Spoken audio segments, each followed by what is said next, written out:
Hello, my name is Hope Welty, and I would like to thank you for joining us in Del Campo's High School Coug Media Studio as we take the time to speak with candidates for the San Juan Unified Schools District Board of Education. Each of our videos will start up with a 2-minute introduction by the candidate. Then I will ask the candidate a series of questions that our parents, staff, students, and community members submitted, and our student staff helped select. Each candidate is asked the same questions, so if you'd like to hear another candidate's response, you'll be able to in their video. Candidates have up to 2 minutes to respond to each question to make sure that we can get all the questions in and that all the candidates have an equal opportunity to respond. Our district office friend, Elizabeth Zeladon, will help keep track of time and let us know if we approach the 2-minute mark. After questions, the candidate will have up to a 2-minute closing statement, so be sure to watch all the way through the end. Now let me introduce to you Steve Miller, who is running to represent Trustee Area 7. Hello, candidate Miller. Please begin with your opening statement. Hi, Hope, and thank you for having me here this evening. I'm Steve Miller, and I've served on the Citrus Heights City Council for the past 17 years. I'm also the current board chair of Regional Transit, where I started on-demand Smart Ride service, and we are now offering free rides on all buses and light rail for K-12 students. So if you'd like to know more about that, go to SAC-RT's website. I have also worked for the San Juan Unified School District monetization bonds for the 15 years from 2000 to 2015, and I think I'm one candidate that can say I've been on every campus and in every classroom throughout the entire district. Now, maybe not the new science wing here at Del Campo. I've also served on the City Council's Education Committee, which meets quarterly with school district for important updates, issues, and concerns between the city and the school district. I believe this makes me uniquely qualified to represent Area 7 in our school district. Your first question. San Juan Unified stopped providing home-to-school transportation more than a decade ago. What can be done to help make sure that students can get to and from school safely? Well, we do have options, like I mentioned in my opening comments, with regional transit using the bus system for free. And that's another one of my concerns, is the fact that we seem to be a car-centric district with students traveling from our city to schools outside our city. And I think that increases the carbon footprint of the district, and I'd like to see if we could find solutions to having kids go to school that's closer to home. Many families were impacted by the change to start times this school year, whether it be by lack of supervision in the morning before school or a time crunch after school trying to fit in activities. What supports did you see the district implement to help families adjust, and what else do you think could be done?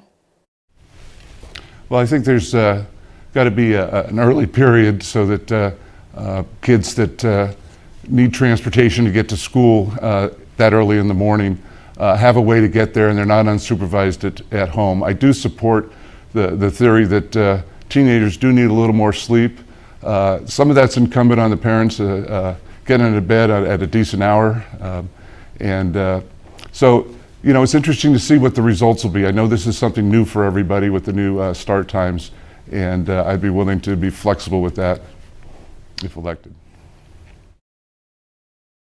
Most districts in California, including San Juan Unified, are facing declining student enrollment at those schools. Why do you think this is, and what ideas do you have to combat declining enrollment? Well, I think what's really important is to keep our communities active in our schools.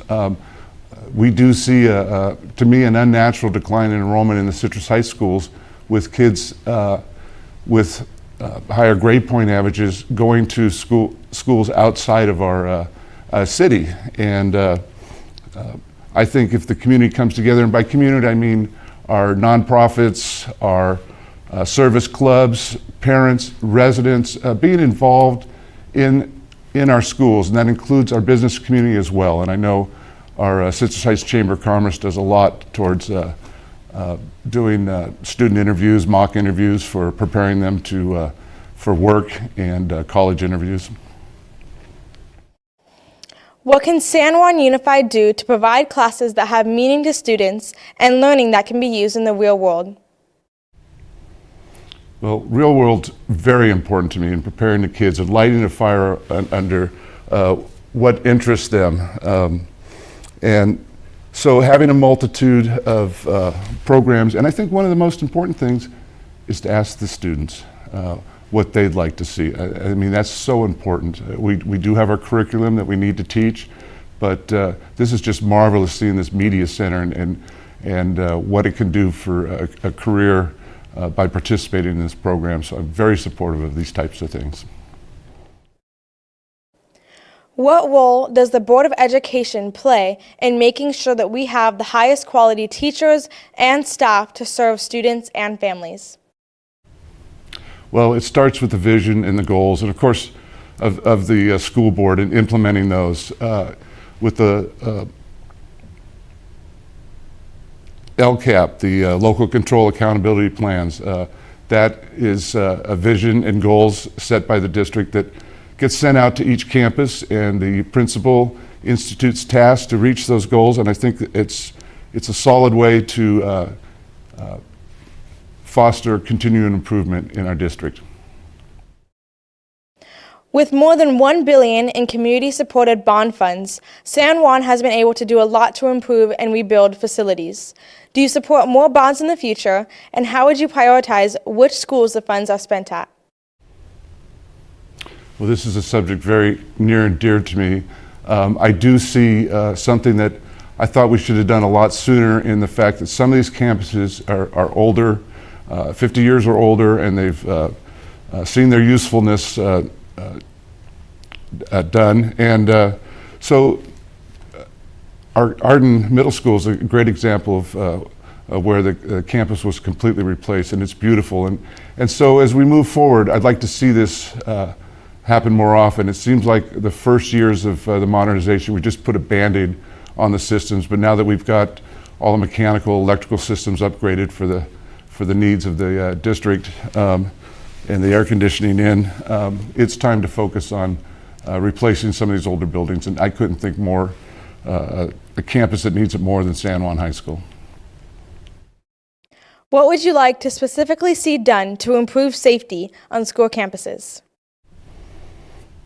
Well, safety is really important and near and dear to my heart. I will say this, that again, one of the relationships I have that's solid is with the Citrus Heights Police Department. I was on the committee that made the recommendation to form our own department. I also know the incoming sheriff, and so from a law enforcement point of view, I'm pretty confident that we can have the response needed should something happen.